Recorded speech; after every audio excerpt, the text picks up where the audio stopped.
Kisah Nabi Yusuf ini dimulai dengan mimpi. Saya katakan dari awal tadi, dimulai dengan mimpi, pertengahannya mimpi, dan akhirnya juga mimpi.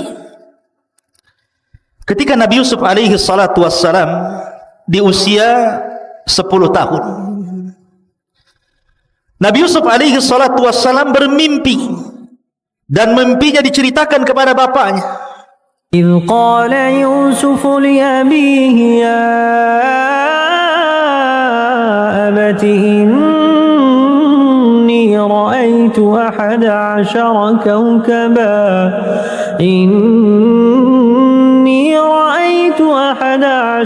كوكبا والشمس والقمر رأيتهم لي ساجدين. Ingatlah ketika Yusuf berkata kepada ayahnya Yakub, "Wahai ayahku, sesungguhnya aku bermimpi melihat 11 bintang, matahari dan bulan. Kulihat semua mereka sujud kepadaku." Ikhwatu fiddin, tentu yang dimaksud sujud di sini bukan sujud ibadah, karena tidak boleh sujud ibadah kecuali diberikan kepada Allah. Yang dimaksud sujud di sini sujud ta'zim, penghormatan. Sama ketika Nabi Adam alaihi salatu wassalam di hadapan para malaikat, Allah katakan usjudu li Adam fasajadu illa iblis. Sujudlah kepada Adam, maka seluruh malaikat sujud kepada Adam kecuali iblis. Ini bukan sujud ibadah kayak antum salat sujud, bukan, tapi sujud penghormatan. Seperti umpamanya kalau tentara hormatkan, diletakkan di sini. Ini, itu namanya hormat. Lah budayanya mereka seperti itu hormatnya dengan cara sujud. Jadi bukan sujud ibadah, karena tidak boleh sujud ibadah kecuali kepada Allah. Kalau sujud ibadah diberikan kepada selain Allah, terjerumus kepada kesyirikan, dosa besar. Tidak boleh. Lah sama di sini, maksudnya adalah makhluk-makhluk seperti bintang, matahari dan bulan yang ditengok Yusuf alaihi salatu wassalam dalam mimpinya mereka sujud, maksudnya sujud penghormatan.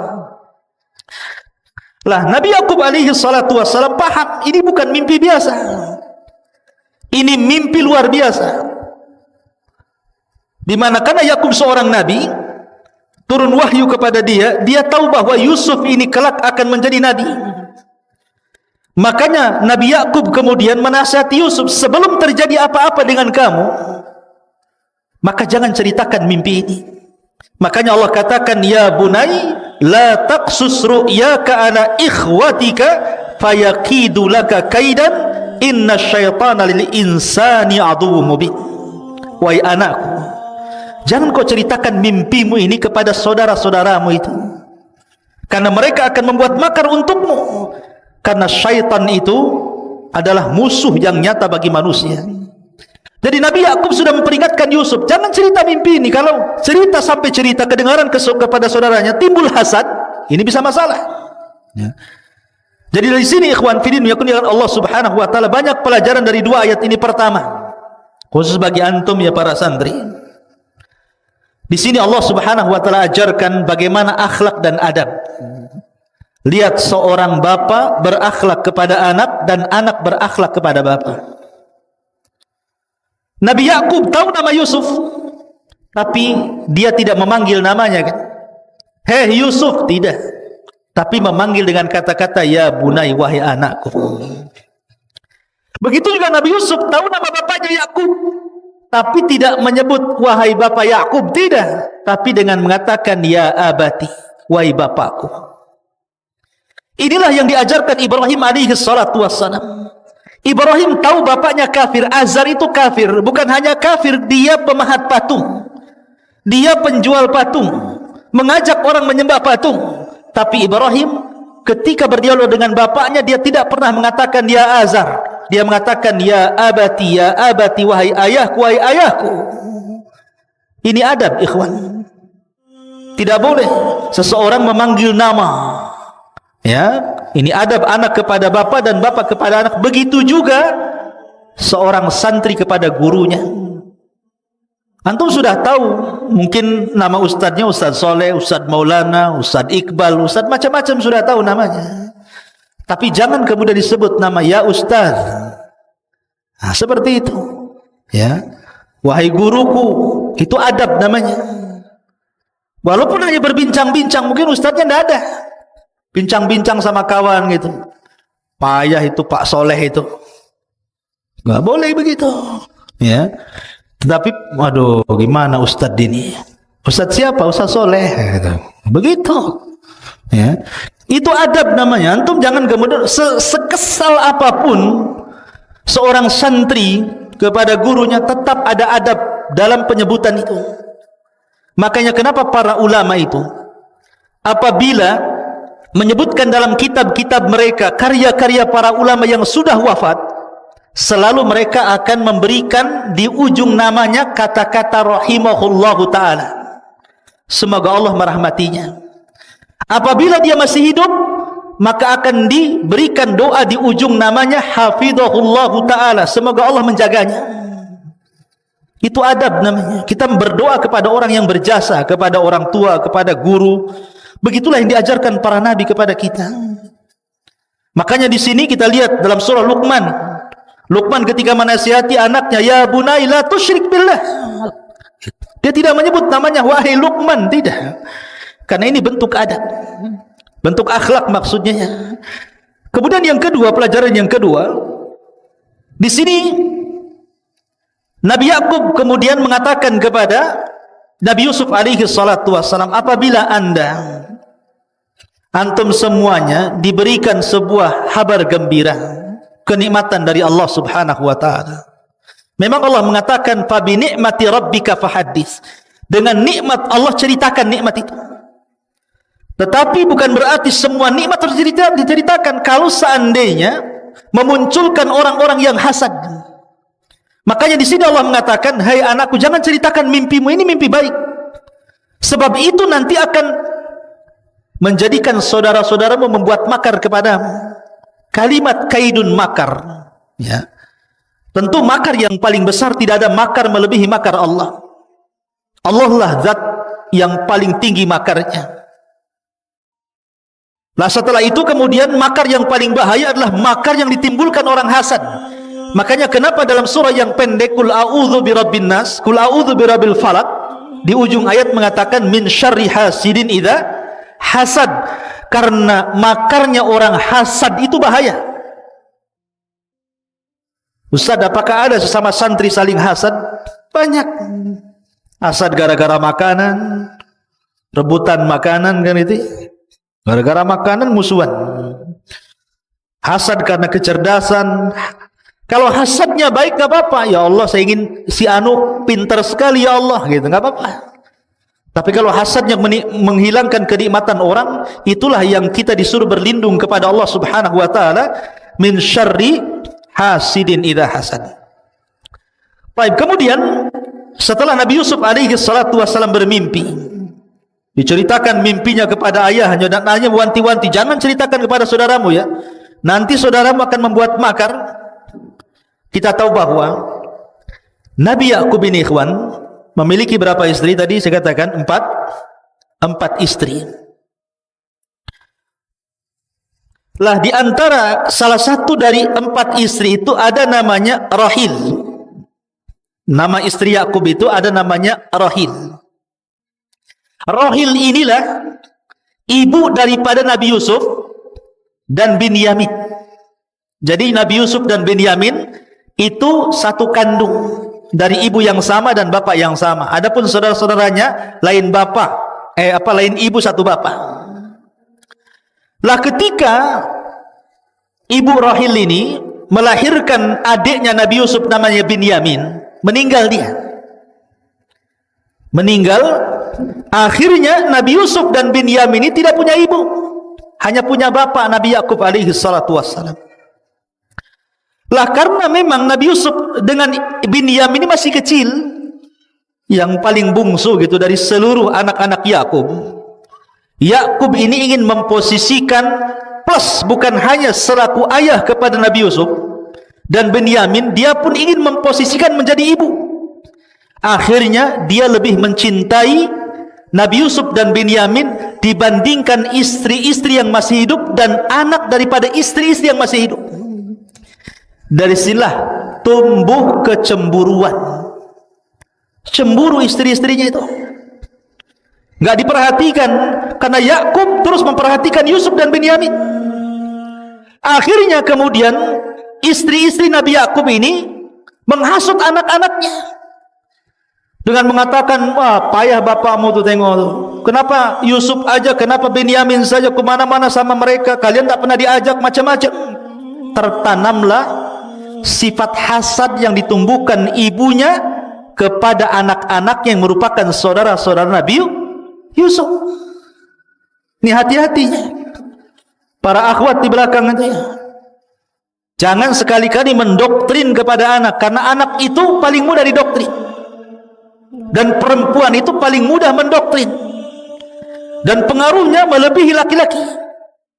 Makanya akhirnya hasad ibu-ibunya turun ke anak-anaknya tuh. Lah, dari situlah kemudian mulailah anak-anak mereka datang kepada Nabi Yakub dan mengatakan, "Idz qalu la Yusuf wa akhuhu ahabbu ila abina minna wa nahnu usbatun inna abana la fi dhalalin mubin." Ketika mereka saudara-saudara Yusuf berkata, sungguh Yusuf dan saudaranya Binyamin lebih dicintai ayah daripada kita, padahal kita adalah satu kelompok yang kuat. Sungguh ayah kami berada di atas kesesatan yang nyata. Lihat, Nabi Yakub seorang nabi, bagaimana mungkin dikatakan sesat? Ya, bagaimana mungkin seorang anak mengatakan sesat bapaknya, padahal Yakub itu nabi, disesat-sesatkan sama anak-anaknya. Karena yang menjadikan orang itu berkata kotor itu hasad yang tertanam. Dan hasad itu penyakit syaitan, ya kawan. Penyakit yang pertama kali di langit adalah hasad. Hasadnya iblis kepada Adam. Dan penyakit yang pertama kali muncul di bumi hasad juga. Hasadnya Qabil kepada Habil. Makanya hasad itu penyakit iblis.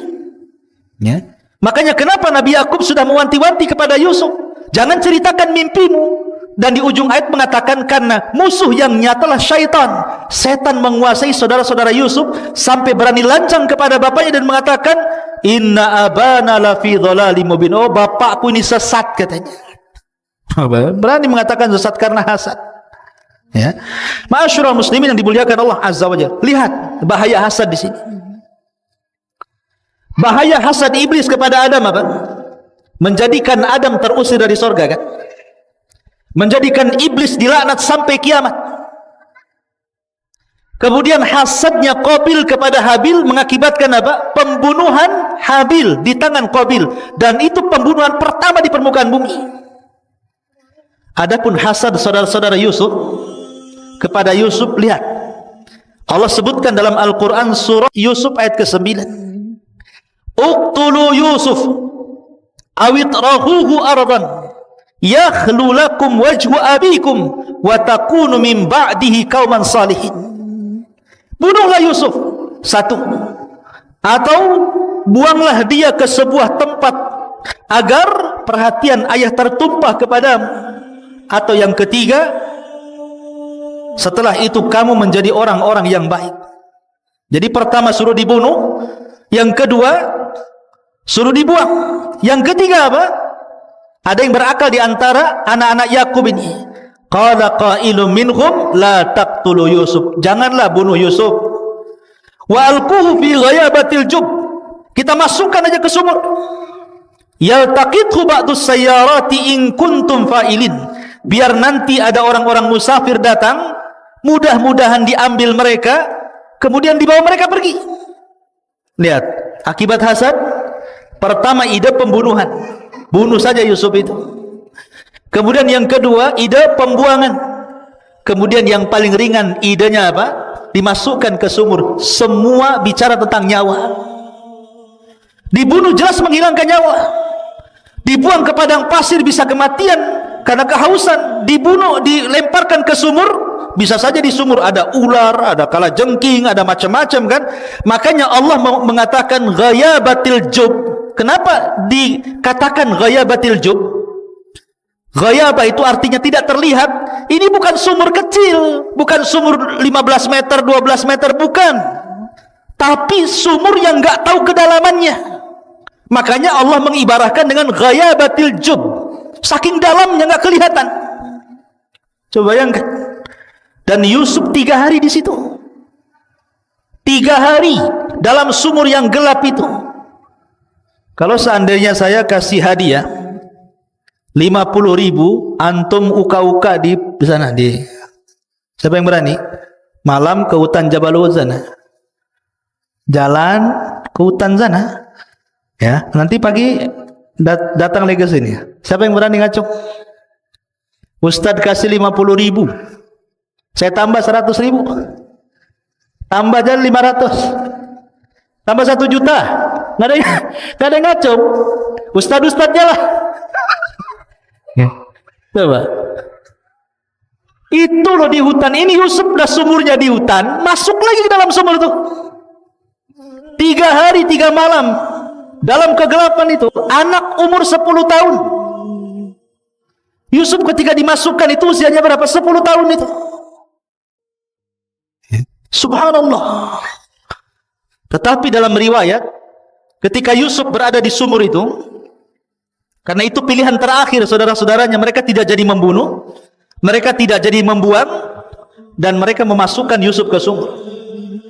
Di dalam sumur itu Jibril datang. Selama 3 hari Jibril bolak-balik datang.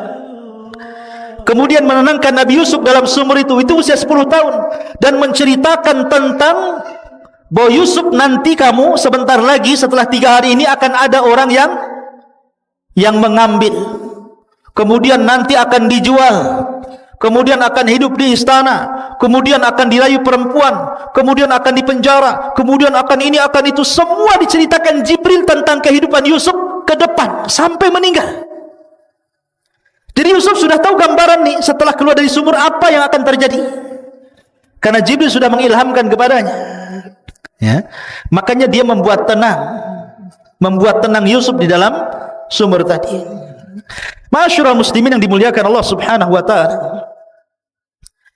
Allah Subhanahu wa taala mengatakan kisah tentang bagaimana Yusuf dimasukkan ke dalam sumur.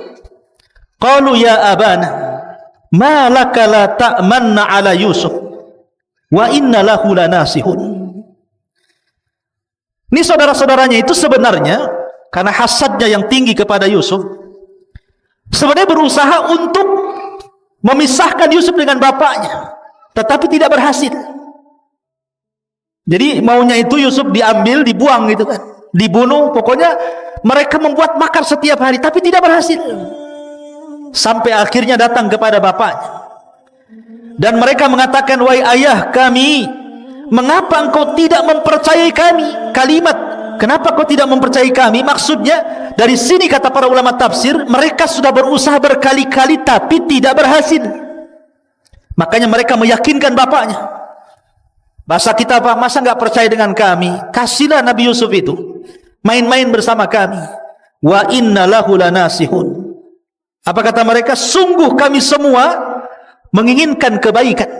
Lihat, sama persis seperti iblis. Ketika iblis masuk ke dalam surga, dia berusaha untuk membujuk Nabi Adam kan? Memberikan was-was. Fawaswasa lahum asyaitan. Was-was, diberikan was-was setan agar Adam itu memakan buah larangan itu. Tapi tidak berhasil. Sampai akhirnya iblis bersumpah. Wa qasamahuma inni lakuma laminan nasihin. Maka iblis pun bersumpah di hadapan Adam dan Hawa bahwa dia mendatangi mereka hanya menginginkan kebaikan. Lihat, ya. Jadi orang yang berbuat jahat itu tidak mungkin akan menampakkan kejahatannya, pasti akan menampakkan kebaikan. Lihat para penipu itu, mana ada penipu nampak tipuannya kan? Pasti akan diberikan kebaikan dulu. Makanya sebuah kebatilan, kata Syekh Shalih Fauzan, kalau ditampakkan 100% ditolak manusia. Tapi kebatilan itu kalau kemudian ada kebaikan di situ dan tercampur hak dan batil, barulah manusia menerimanya. Makanya kenapa di sini ikhwatu fiddin, dalam rangka memuluskan kejahatannya, mereka meyakinkan bapaknya, percayalah bapak kepada kami. Kami ini tidak ingin apapun kecuali kebaikan kepada Yusuf. Arsilhu ma'ana ghadan yarta' wa yal'ab wa inna lahu lahafidhun. Biarkanlah dia pergi bersama kami besok pagi agar dia bersenang-senang dan bermain-main dan kami bisa menjaganya. Jadi diyakinkan bapaknya itu. Sampai akhirnya bapaknya luluh. Mulailah kemudian mereka membawa Nabi Yusuf alaihi salatu wassalam bermain-main. Lah ketika itulah mereka merencanakan. Dari ketika itu mereka berangkat 11 orang karena Benyamin masih kecil tidak diajak. Lah yang 10 orang ini membuat makar di tengah padang pasir. Bagaimana mencelakakan Nabi Yusuf alaihi salatu wassalam. Dan ketika itu saya katakan Yusuf alaihi salatu wassalam berusia berapa? 10 tahun. Sebagian mereka mengatakan bunuh saja, sebagian mereka mengatakan kita letakkan di padang pasir biar dia kehausan mati, dan sebagian yang berakal di antara mereka mengatakan biar kita masukkan Yusuf ke sumur biar ada para musafir dan mengambilnya entah berantah dan yang penting dia tidak hidup bersama kami. Artinya di sini akhirnya sepakat seluruh saudara-saudaranya mengambil yang paling ringan. Di sini ada sebuah kaidah usul fikih, akhafu dhararaini, mengambil yang paling kecil madaratnya. Jadi mereka tidak membunuh, mereka tidak melempar ke padang pasir, tapi mereka mengambil yang paling ringan madaratnya, yang memungkinkan Yusuf itu bukan hanya ada kemungkinan mati tapi juga ada kemungkinan hidup.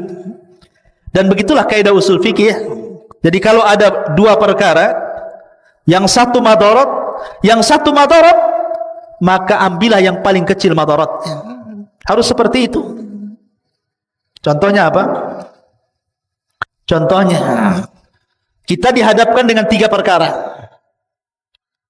1 perempuan, 2 khamar, 3 pisau.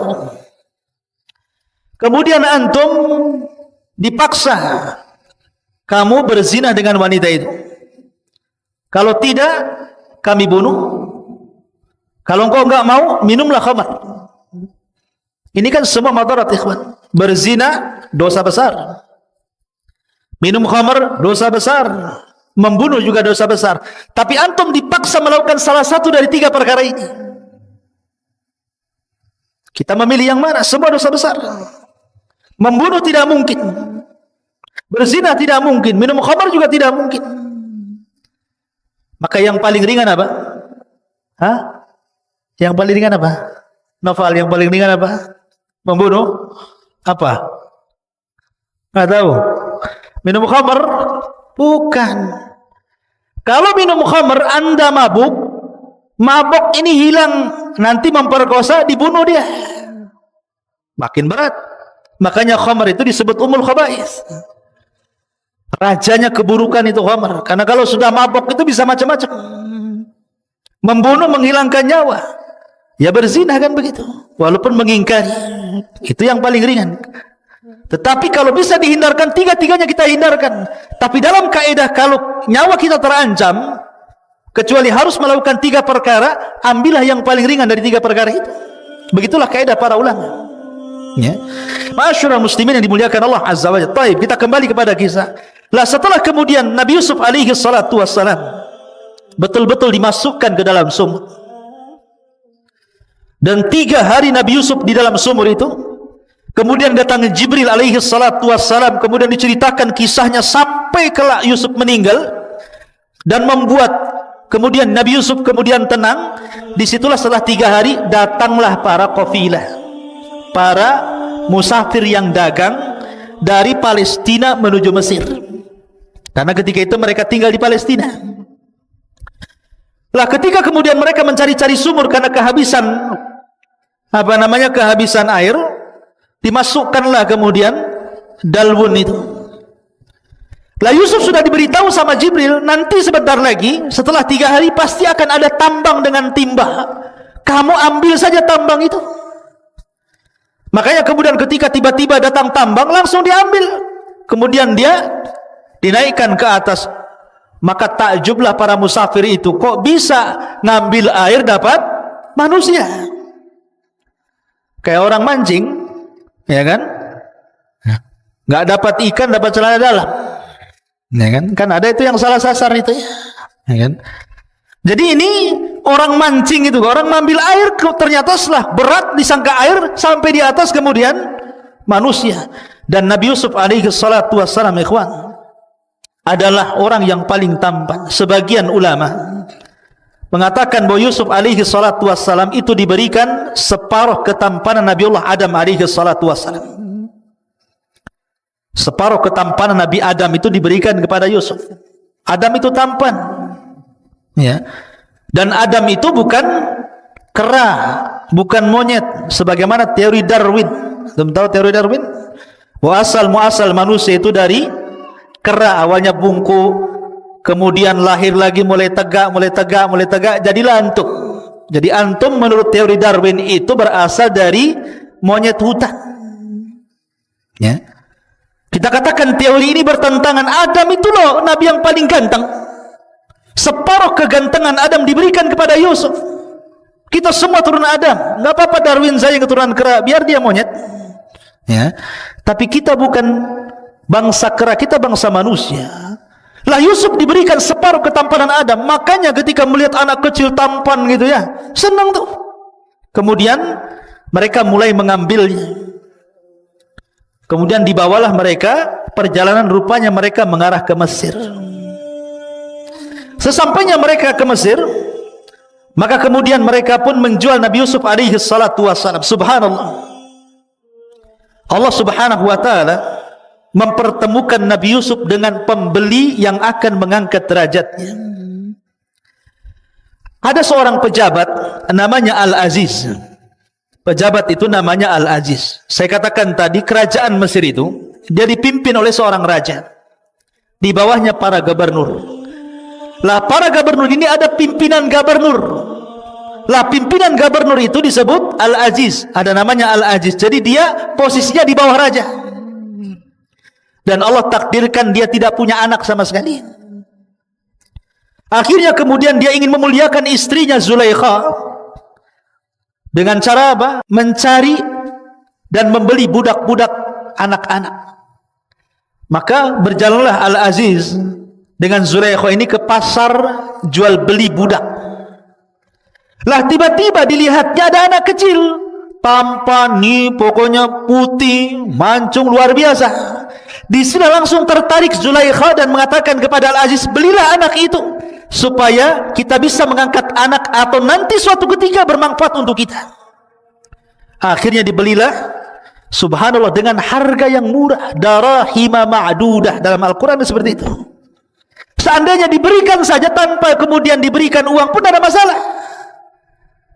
Tapi tetap dibeli oleh Imra'atu Aziz tadi.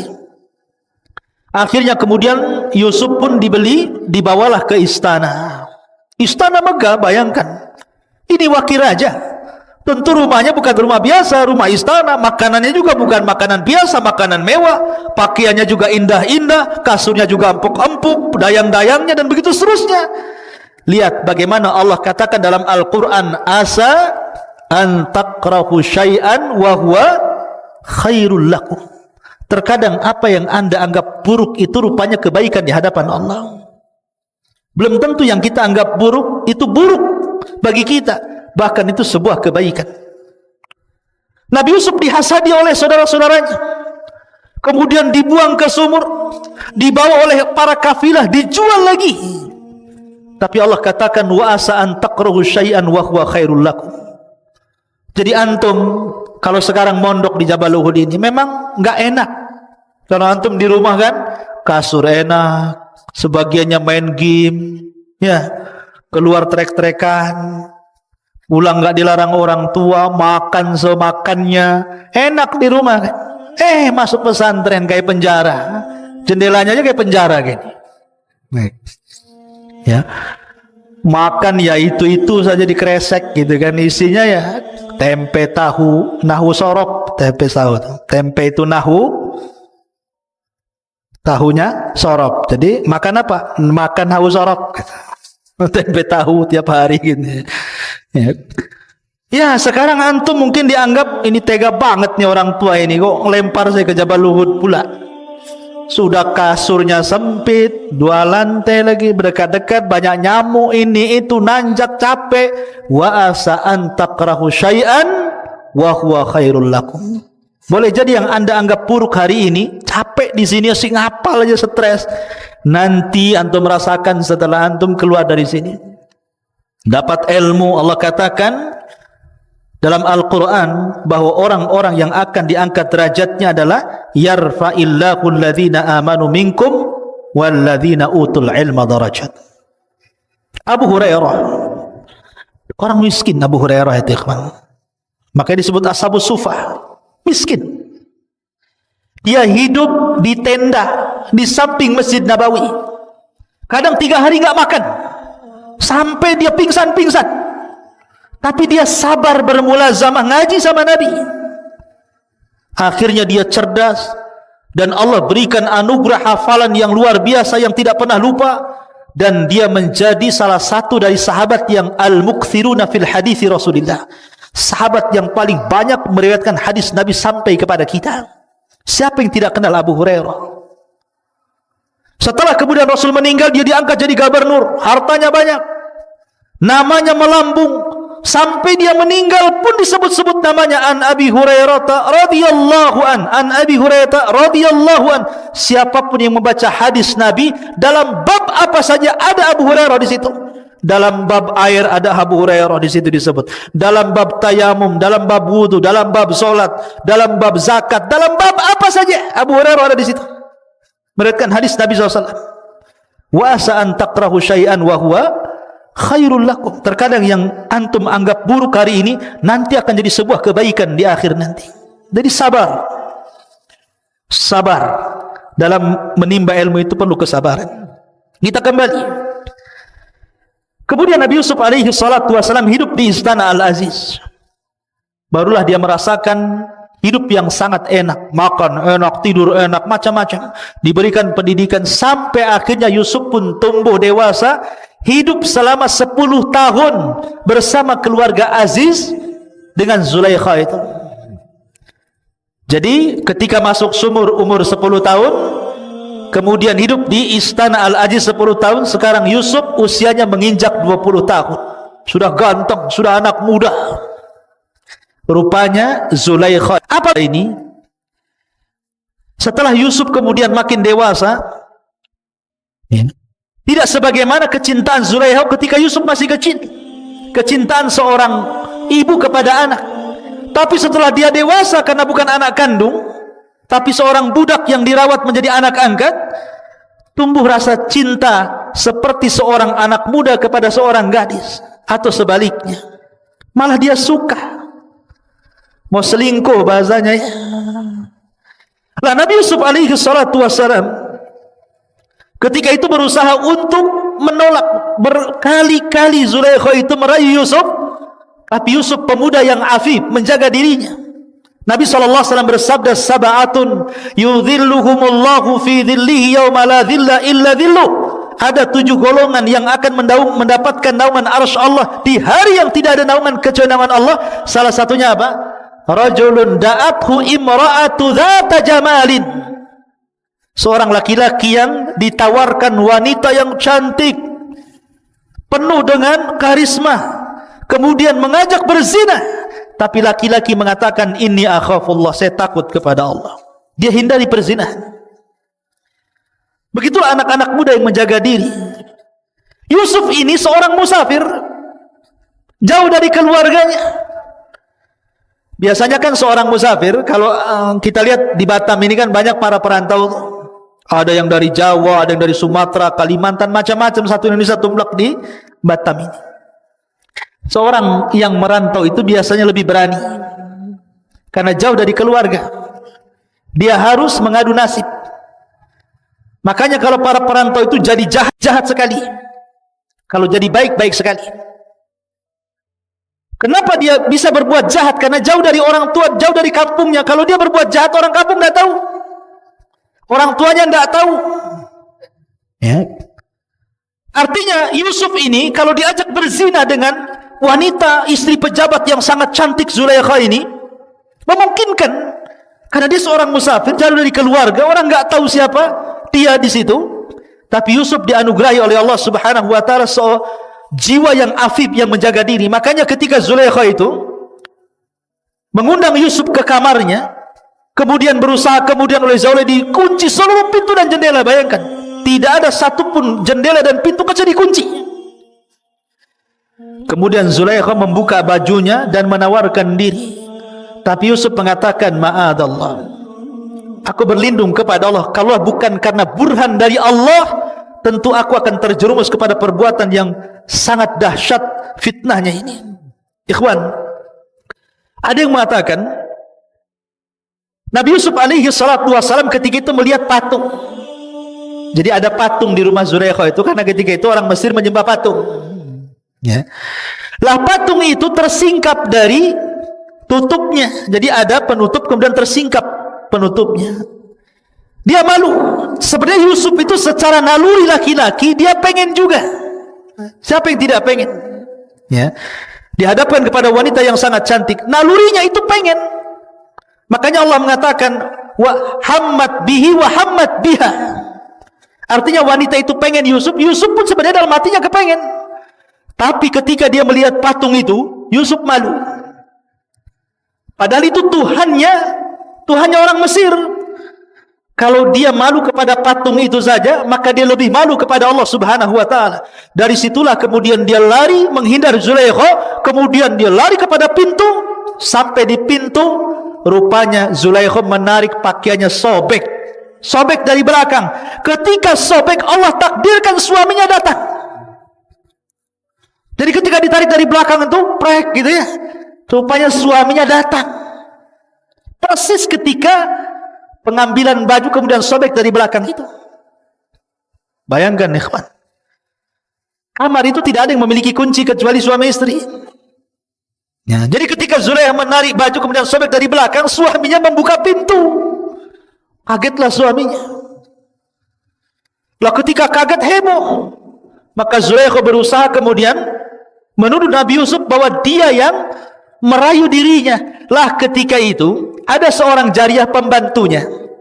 Dia bawa anak kecil belum balik, usia di bawah 10 tahun. Tiba-tiba anak kecil ini berbicara dan mengatakan kepada Al-Aziz, lihat robekannya. Kalau seandainya robekannya dari depan, maka Yusuf pendusta dan wanita itu benar. Tapi kalau sobekannya dari belakang, maka wanita itu dusta, Yusuflah yang benar. Tuh anak kecil tuh bisa ngomong begitu.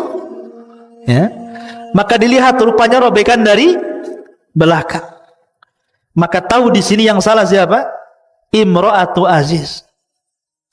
Tapi karena suaminya masih sayang dengan Imra'atu Aziz ini, dengan istrinya, maka dia hanya mengatakan kepada Yusuf, wahai Yusuf, asrif anni, inna kaidahunna azim. Yusuf, pergi kamu cepat. Ya. Sesungguhnya tipu daya mereka para wanita itu besar. Makanya rusaknya para ulama Bani Israel itu karena perempuan. Itu pula yang kemudian Nabi SAW mengatakan, inna asyadda fitnati Bani Israel minan nisa. Maka kemudian Yusuf pun pergi. Rupanya cerita ini, di dalam kamar ini menyebar kepada ibu-ibu pejabat. Kalau di polisi itu kebayangkarinya lah ya. Ibu-ibu Bayangkari. Ya, pejabat-pejabatnya itu kan mesti kan ada komunitasnya tuh kan. Kalau ibu-ibu pejabat kan ada komunitasnya. Ya, kalau ibu-ibu di desa juga adalah komunitas tukang gibah, tukang rumpi itu kan ya, di gubuk-gubuk tuh. Mesti orang kaya ya komunitasnya orang kaya. Lah, mereka punya komunitas, ibu ini, Zulaikha ini punya komunitas antara mak-mak tuh. Ada yang mengatakan jumlahnya 40 wanita. Membicarakan tentang Zulaikha. Oh, Zulaikha ini wanita enggak benar rupanya. Masa budaknya sedih mau digauli, macam-macam ceritanya. Tapi Zulaikha ini perempuan yang cerdas. Ketika kemudian dia dibully, bahasa kita ya, nasib baik waktu itu belum ada handphone. Coba ada handphone waktu itu, mungkin dari sebar itu di WhatsApp, di Google, di YouTube ya. Tapi zaman itu kan tidak tersebar. hanya tersebar di ibu-ibu pejabat saja. Ya. Akhirnya mereka menggunjing Zulaikha, direndahkan Zulaikha ini. Zulaikha cerdas, oh dia tidak tahu siapa Yusuf. Akhirnya Zulaikha pun mengundang mereka di rumahnya, disediakan macam-macam buah-buahan, disediakan pisau yang tajam-tajam untuk mengupas buah-buahan itu. Diundang untuk 40 istri-istri pejabat itu supaya makan di rumahnya. Wah, disediakan. Datang istri-istri pejabat itu, masing-masing pegang buah dan pisau. Mereka tidak tahu apa ini maksud undangan ini, ya. Dan Yusuf pun tidak tahu apa maksudnya. Ketika mereka masing-masing bawa pisau, di tangannya bawa buah, apa kata Zulaikha kepada pembantunya? Bukakan pintu itu biar Yusuf masuk kemari. Maka dibukalah pintu itu. Ketika Yusuf kemudian keluar, subhanallah, Yusuf ini ghaddul basar, tidak memandang wanita-wanita istri-istri pejabat yang cantik-cantik itu. Dia suruh berjalan saja sama Zulaikha, dia nurut saja karena dia budak masalahnya, ya. Kalau enggak maka akan dihukum. Maka ketika kemudian para wanita itu melihat Nabi Yusuf alaihi salatu wassalam, maka mereka pun kemudian mengatakan falamma ra'ainahu akbarna wa qatta'na aydiyahun. Ketika mereka melihat Nabi Yusuf, akbarna itu maksudnya takjub. Takjub itu maksudnya Nabi Yusuf berjalan, tetapi matanya tidak pernah melihat mereka, dia hanya nunduk saja. Beda dengan antum. Ya, kalau ke mall itu yang dipandang yang aneh-aneh, ya. Betul-betul ghaddul basar. Makanya mereka mengatakan akbarna wa qatta'na aydiyahun. Kalimat qatta'na kalau dipotong, ini pisau umpamanya. Ini kertas, pisau. Kalau satu kali sobekan dengan pisau berarti qata'a namanya. Tapi kalau qatta' pakai tasdid berarti berkali-kali. Itu bahasa Arabnya. Jadi ketika dia pegang buah itu, sambil lihat Yusuf itu dipotong-potong gitu tangannya itu.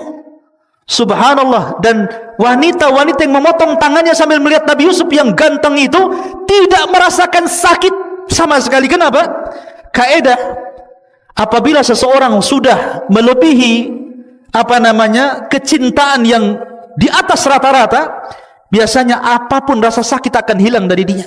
Seperti Bilal bin Rabah, sangat mencintai Allah dan Rasulnya, disiksa sekuat apapun dia tidak merasakan sakit. Dia hanya mengatakan ahadul ahad, ahadul ahad. Begitulah wanita itu. Dia melihat, tidak pernah melihat laki-laki ganteng yang paling ganteng. Bagaimana tidak? Yusuf diberikan separuh ketampanan Nabi Adam, maka mereka mengatakan ma hadza basyarun in hadza illa malakun karim. Oh, ini bukan orang, ini malaikat katanya. Ya, kan? Sampai mereka mengatakan seperti itu.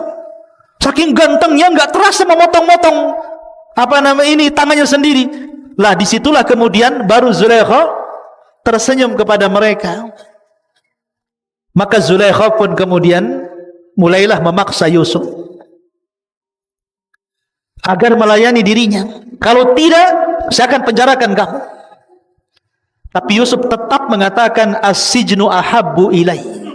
Penjara lebih aku cintai daripada melakukan perzinahan. Maka akhirnya kemudian Yusuf pun, karena Zulaikha ini wanita cerdas, dia mengatur urusan. Ini wanita-wanita sudah terfitnah dengan Yusuf, sampai kemudian tangannya dipotong-potong. Maka para suami-suaminya ini berkumpul. Para suami-suami yang wanita-wanita terpotong-potong ini berkumpul.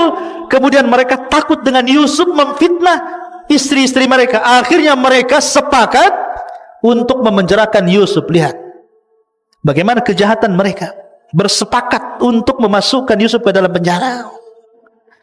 Maka akhirnya kemudian Yusuf pun dimasukkan ke dalam penjara atas ide Zulaikha, dan juga didukung oleh para suami-suami wanita itu, karena akan menjadi fitnah bagi para wanita. Maka dari sini kehidupan Yusuf berubah, ya, masuk lagi ke penjara selama 10 tahun. Lah ada kisah menarik. Raja itu punya zawak. Antum tahu zawak? Zawak itu dalam bahasa Arab, bahasa kita ini tukang nyicipin makanan, disebut zawak namanya. Jadi raja itu kan punya tukang masak sendiri, tukang pembuat minum sendiri. Kan sebelum masakan itu dikasih raja, ada yang cicipi, takut dikasih racun.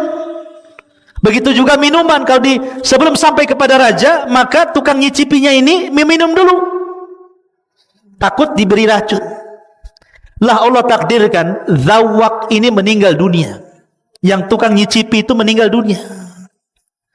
Kemungkinan meninggal dunia karena diracun, dan racun itu kemungkinan ada pada makanan atau pada minuman. Akhirnya ditangkaplah pembuat makanan dan pembuat minuman itu. Lah itu bertepatan ketika Yusuf masuk penjara.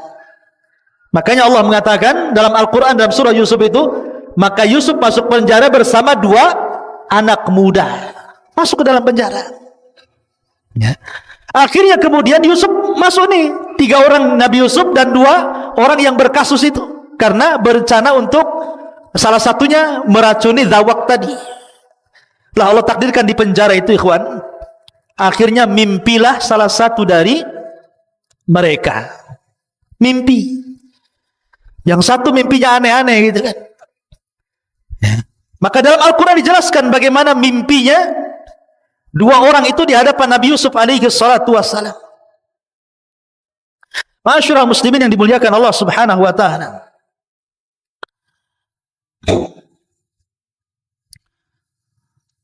gimana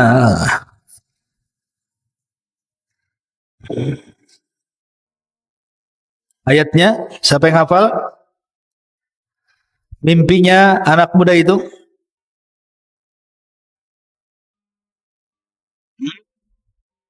Santri yang keras. Iya, baca. Ke-36.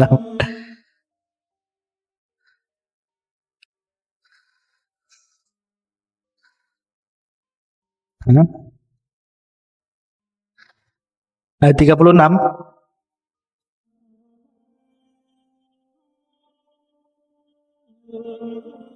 Baik, kita bacakan, ya.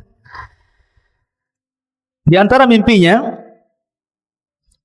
bukan 36, wa dakhala ma'ahu sijna fatayan, dan bersama Nabi Yusuf itu masuk pula 2 orang pemuda ke dalam penjara. Tadi saya sudah sebutkan kisah 2 pemuda ini, yang satu tukang buat roti, yang satu tukang buat minuman, karena tertuduh telah meracuni zawak tadi.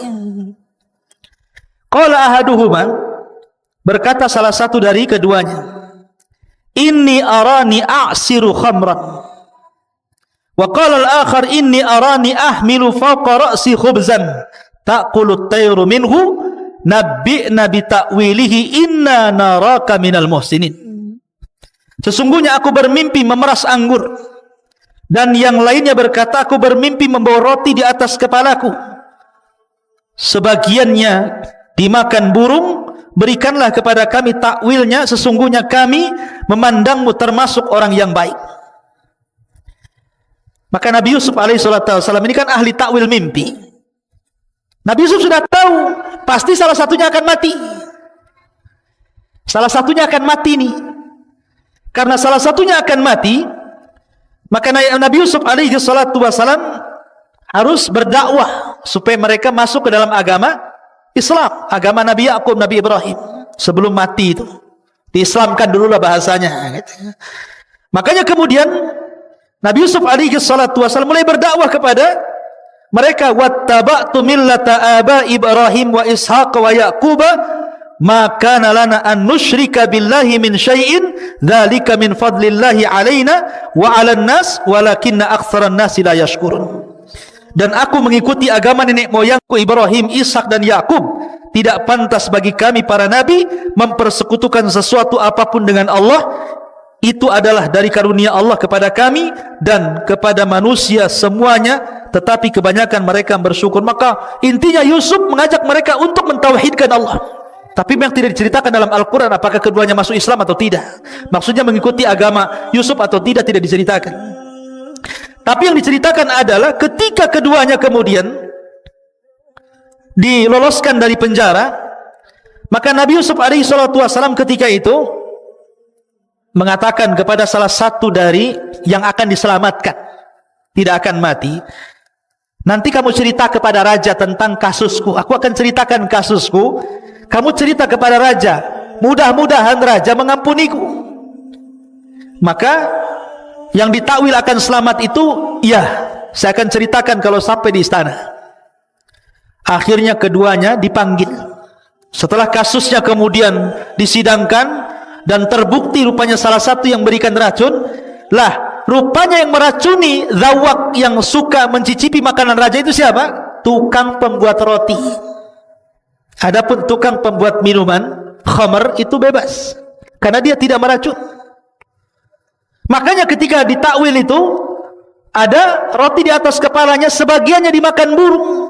Maksudnya adalah dia akan divonis mati dan dialah akan disalib dan jasadnya akan dimakan burung. Makanya ketika keluar penjara, yang membuat roti ini dia yang bersalah menaruh racun tadi, maka mati. Lah yang membuat minum ini lupa pesan Yusuf bahwa nanti kalau kamu keluar ceritakan kisahku kepada raja, kasusku seperti ini, biar jadi pertimbangan raja. Lupa pula dia sampai 10 tahun. Lupa tidak cerita. Terpaksa Yusuf hidup di penjara berapa? 10 tahun. Orang enggak bersalah masuk penjara 10 tahun dia di penjara. Nabi Yusuf tuh. Ya subhanallah. Lah baru setelah itu ketika ada kasus mimpinya raja, raja ini bermimpi. Mimpinya itu saja. Setiap malam itu lagi mimpinya, itu lagi mimpinya. Dia ceritakan mimpinya kepada para penasihat. Itu hanya bunga-bunga tidur saja. Itu hanya lewat saja. Tapi raja penasaran karena mimpinya bukan sekali tapi berkali-kali. Apa mimpinya? Qala al-maliku inni ara sab'a baqaratin siman ya'kuluhunna sab'un ijab wa sab'a sumbulatin khudrin wa ukhar yabisat ya ayyuhal mala'u aftuni fi ru'yaya in kuntum lirru'ya ta'burun. Raja berkata kepada para pemuka kaumnya, sesungguhnya aku bermimpi melihat 7 ekor sapi betina yang gemuk dimakan oleh 7 ekor sapi betina yang kurus. Harusnya kan terbalik ya. Harusnya yang kurus dimakan yang gemuk ya. Ini yang kurus makan yang gemuk pula kan gitu. Kan aneh jadinya. Kemudian 7 tangkai gandum yang hijau dan 7 tangkai lainnya yang kering dijadikan satu. Ini maksudnya apa? Wahai orang yang terkemuka, terangkanlah kepadaku takwil mimpiku ini jika kalian ahli takwil. La ikhwatu fiddin, ketika itu pelayannya yang suka membuat khamar kepada raja itu kan membawa minuman tuh. Cerita dia. Baru ingat itu kisah Nabi Yusuf di penjara itu bahwa dia pun mengenal ahli takwil dalam penjara. Dulu aku juga ditakwilkan mimpinya. Maka ceritalah pada raja, ada sebenarnya orang ahli takwil mimpi, tapi yang di penjara. Karena dia pernah mentakwil mimpiku. Maka sang raja kemudian penasaran, kalau begitu utuslah seseorang, panggil dia kemari. Akhirnya kemudian dipanggillah orang itu kepada penjara. Maka Nabi Yusuf alaihi salatu wasallam mulai menakwilkan mimpi itu, bahkan takwilnya sangat mengkhawatirkan karena akan terjadi kelaparan. Yang kuat memakan yang lemah, akan terjadi kelaparan di mana-mana. Macam-macam ditakwilkan Nabi Yusuf alaihi salatu wasallam. Kemudian orang ini mengatakan, kalau begitu maukah kau datang denganku menuju raja? Kau ceritakan hal itu kepada raja. Tapi Nabi Yusuf mengatakan tidak. Kalau aku harus mentakwilkan mimpi raja, ada satu syarat. Selesaikan kasusku dulu. Ya. Bagaimana Yusuf alaihi salatu wassalam menyelesaikan kasusnya? Dan ini kenapa kemudian Allah buat lupa orang yang suka buat minuman untuk raja itu, supaya Yusuf keluar dari penjara bukan karena pertolongan orang, tapi betul-betul Allah yang menolongnya. Taufik dari Allah Azza wa Jalla. Makanya Yusuf sengaja di penjara sampai 10 tahun. Hikmahnya adalah supaya Yusuf tidak ditolong manusia, tapi Allah langsung yang menolong dengan memberikan jalan keluar, dan itu pertolongan terbaik. Akhirnya kemudian setelah disebutkan kasusnya, bahwa Yusuf dulu begini-begini dengan Zulaikha, dengan wanita-wanita para pejabat, begini-begini. Raja mengiyahkan, iya, saya siap menyelesaikan kasusmu. Akhirnya dipanggillah wanita-wanita itu yang dulu memperdayakan Yusuf alaihi salatu wassalam, dipanggil satu-satu, dikumpulkan di kerajaan, sampai akhirnya Zulaikha ngaku bahwa dia yang salah. Maka raja pun marah dan suami Zulaikha pun marah. Akhirnya kemudian karena dipermalukan di depan umum, diceraikan Zulaikha sama suaminya Al-Aziz itu, dan wanita-wanita yang lain juga diceraikan suami-suaminya. Dan itu sebuah balasan dari Allah, al-jaza'u min jinsil amal, bahwa balasan itu sesuai dengan amalannya. Jangan kira seseorang melakukan kebaikan ataupun keburukan kecuali pasti ada balasan keduanya. Tidak cepat maka lambat. Dan orang-orang yang berbuat zalim, balasannya akan disegerakan sebelum akhirat. Seperti kisah siapa? Az-Zahabi menceritakan kisahnya dalam kitabnya Al-Kabair. Kisah orang zalim yang merampok ikan pada seorang nelayan. Jadi ada preman, orang jahat, tiba-tiba berjalan-jalan di pinggir laut. Kemudian ada nelayan baru nyandar dari laut itu bawa ikan besar. Kemudian dipaksa serahkan ikan itu atau kubunuh. Terpaksa karena ketakutan, nelayan itu diserahkan kepada orang zalim ini. Oh, dengan semangatnya orang zalim ini membawa ikan tadi tanpa kerja keras. Rupanya Allah takdirkan ikan itu hidup sesaat menggigit jarinya. Setelah digigit jarinya, rupanya ada racun dari jari gigitan ikan itu, dan dia merasakan sakit di malam hari yang tidak ada tahu kecuali Allah sakitnya. Maka keesokan harinya dia datang ke tabib. Dia mengatakan, ini apa jariku? Kenapa membuat aku sakit gigitan ikan itu? Kata dokter, itu ada racun yang sudah merambah sampai di pergelangan tanganmu. Kalau tidak diamputasi, maka racun itu akan merambah sampai ke sikutmu. Paksa diamputasi. Besoknya nyolong, setelah itu diamputasi. Lihat bagaimana kata Nabi SAW, tidak ada dosa ma min dzambin ajjalallahu uqubatahu fid dunya qabla al-akhirah al-baghy wa qati'atur rahim. Tidak ada satupun dosa yang disegerakan hukumannya di dunia sebelum akhirat. Pertama kezaliman, dan yang kedua memutus silaturahim dengan orang tuanya. Ma'asyiral muslimin, kembali. Akhirnya kemudian setelah Yusuf pun kemudian dibela oleh raja dan dibebaskan oleh sang raja, dan mereka orang-orang yang pernah menzaliminya mendapatkan balasan, maka Yusuf pun kemudian berusaha untuk mentakwilkan mimpi sang raja. Maka sang raja ketakutan akan kondisi kerajaannya, karena ini bukan setahun 2 tahun paceklik yang ditakwilkan Yusuf, 7 tahun akan terjadi paceklik hebat, kelaparan di mana-mana. Makanya Nabi Yusuf alaihi salatu wassalam menawarkan diri kepada raja, kalau engkau percaya wahai raja, serahkanlah pembendaharaan Mesir kepadaku. Jadi menteri ekonomi loh bahasa sekarangnya. Serahkan perekonomian Mesir kepadaku. Akhirnya kemudian sang raja pun ketika mengatakan falamma kallamahu qala innakal yaum ladaina makinun amin, ya. Kemudian sang raja pun percaya Yusuf, diangkatlah jadi bendaharawan Mesir. Maka Yusuf mulai membuat siasah politik. Bayangkan, oh dia sekarang jadi orang kepercayaan raja. Lihat, memang terkadang orang itu susah-susah dahulu kan. Mulai dari dihasadi keluarganya, dibuang ke sumur, dijual, dimasukkan ke penjara. Subhanallah, ini kan keperitan hidup semuanya. Dan di endingnya Yusuf menjadi seorang menteri kepercayaan raja, menyelamatkan Mesir, diberikan fasilitas paling tinggi. Maka kemudian Yusuf pun mulailah berpolitik. Dia memberikan uang-uang ke masyarakat agar menanam gandum di mana-mana, beras di mana-mana. Nanti sebagiannya diambil kerajaan dan sebagian dikonsumsi oleh mereka. Lah yang diserahkan ke kerajaan ini disimpan oleh Nabi Yusuf. Sampai setelah 7 tahun betul-betul terjadi kekeringan, paceklik di mana-mana. Tapi Mesir mengalami luar biasa kemakmuran. Negara-negara tetangganya semua kelaparan kecuali Mesir. Semua kelaparan. termasuk Palestina. Karena Palestina dekat dengan Mesir, perjalanan darat. Perbatasannya jalur Gaza itu kan. Ya.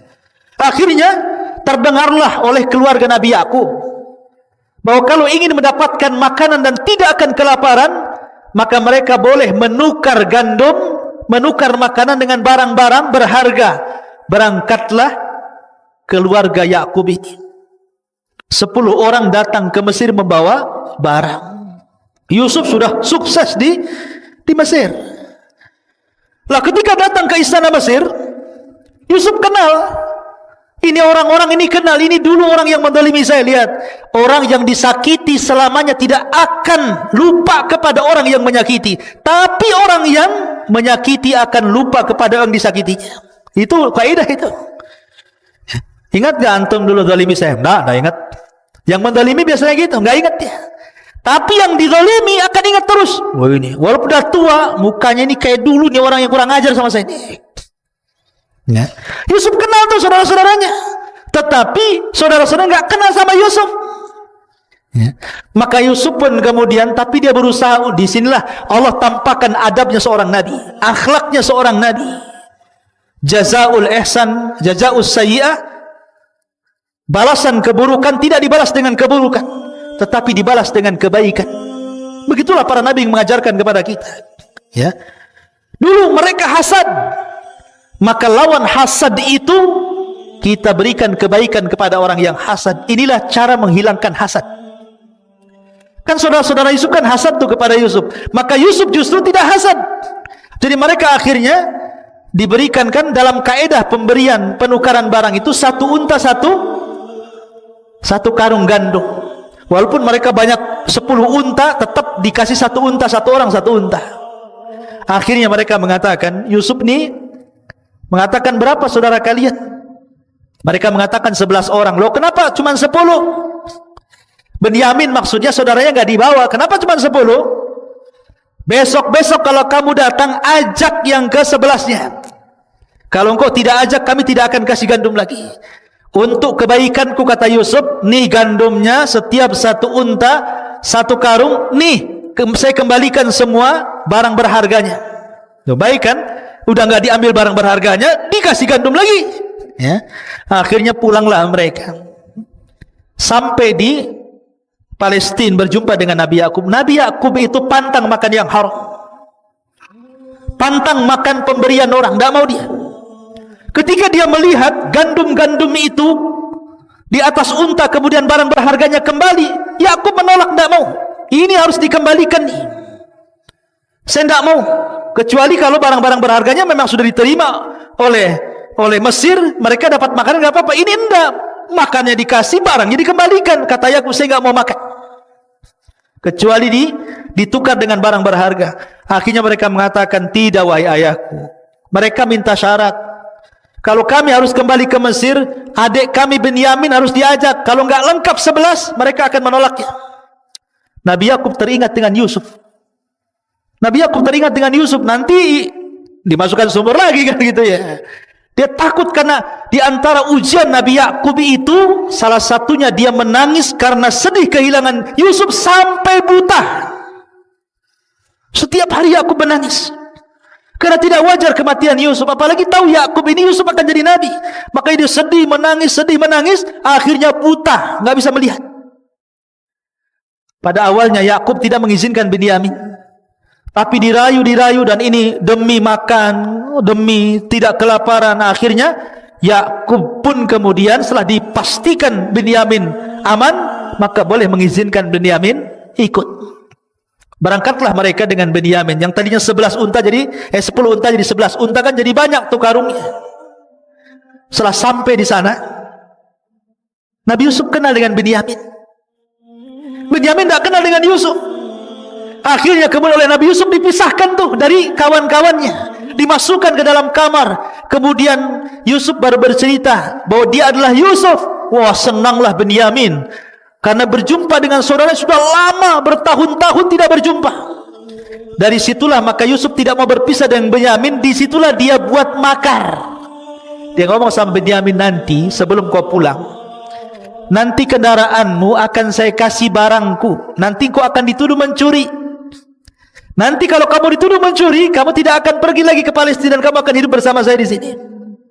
Betul, dibuat siasat seperti itu.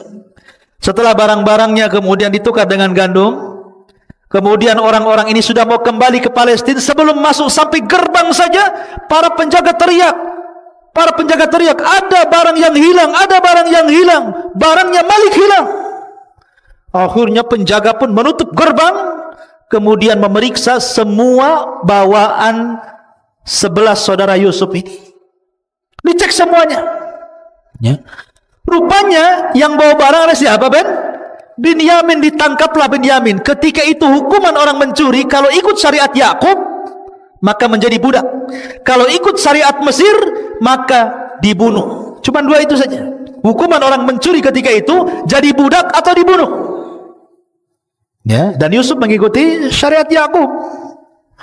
Akhirnya kemudian mereka pun meminta-minta agar jangan menahan Binyamin, karena mereka sudah berjanji kepada bapaknya untuk mengembalikan Binyamin. Ya, karena kan Nabi Yusuf bersiasat supaya mereka tahu ya bagaimana susahnya Nabi Yusuf dulu. Akhirnya terpaksa salah satu yang berakal dengan mereka mengatakan, ya sudahlah, berangkatlah kalian ke Palestina, yang 9 orang itu. Maka salah satu saudara Yusuf kemudian dengan Binyamin ditinggal di Mesir. Bilanglah sama bapakmu, sama bapak kita Yakub itu, bahwa telah terjadi begini-begini. Ceritakan aja sejujurnya bahwa Binyamin begini-begini. Berangkatlah mereka. Sampai di Palestina, Yakub enggak percaya, karena dia sudah pernah melakukan kejahatan kepada Yusuf dan tidak pulang. Sekarang Binyamin tidak pulang lagi. Kalian apakan Binyamin? Bahasanya seperti itu kan. Kata bapaknya, pokoknya cari sedapat mungkin Yusuf dengan Binyamin, datangkan kepada aku. Saya enggak mau tahu, kata Yakub. Itu sudah buta tuh. Saya enggak mau tahu, saya enggak mau menerima bakaran. Sekarang kalian pergi lagi, datangkan Binyamin dan Yusuf kepada aku. Akhirnya sudah panik ini anak-anaknya. Terpaksalah berangkat lagi mereka ke Mesir, menceritakan tentang kondisi ayahnya begini. Akhirnya Yusuf mengatakan, ya sudah, kalau begitu bawalah Binyamin bersama kalian dan berikan pakaianku kepada ayah kalian, pakaian raja, berikan pakaianku kepada ayah kalian. Akhirnya berangkatlah orang ini kembali Palestina membawa Binyamin. Ketika sampai kemudian di Palestina, pakaian itu diberikan kepada Nabi Yakub. Tiba-tiba Yakub mencium bau Yusuf. Kemudian diciumnya baju itu, sampai akhirnya Allah takdirkan yang tadinya buta menjadi melek, sembuh butanya dari pakaian Nabi Yusuf itu. Dan setelah kemudian Yusuf alaihi salatu wassalam mengundang mereka semua untuk ke Mesir. Maka dibawalah seluruh keluarga Nabi Yakub dan 11 saudaranya, istri-istrinya, anak-anaknya, cucu-cucunya, semua diboyong ke Mesir. Dan subhanallah, disinilah takwil mimpi yang terakhir, bahwa apa yang ditakwilkan oleh ayahnya, bahwa kelak maksudnya 12 bintang itu sujud kepada diriku, maksudnya 12 saudaranya. Akhirnya mereka menjadi orang-orang yang mengikuti Yusuf alaihi salatu wassalam.